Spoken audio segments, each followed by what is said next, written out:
Welcome to Cinderella Fairy Tale Stories. सेंड्रीला एक गरीब लड़की थी जिसके पास सिर्फ 2 पुराने कपड़े थे।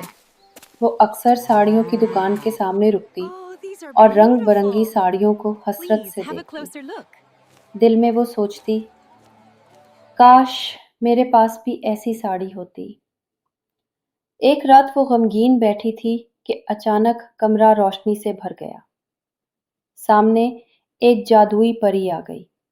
उसने कहा, सेंड्रीला, तुम्हारा दिल नेक है, आज मैं तुम्हारा ख्वाब पूरा करूंगी। May your wishes come परी ने true अपनी छुरी tonight. घुमाई और सेंड्रीला के पुराने कपड़े बदल गए। Oh, it's beautiful. कभी सुनहरी साड़ी, कभी नीली साड़ी, कभी सुर्ख साड़ी। वो खुद हैरान रह गई। अगले दिन गांव में मेला था।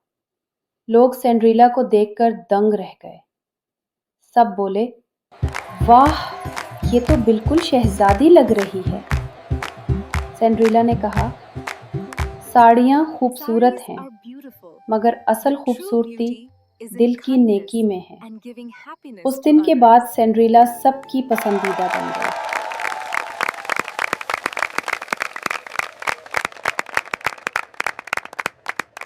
Thanks for watching, and don't forget to subscribe.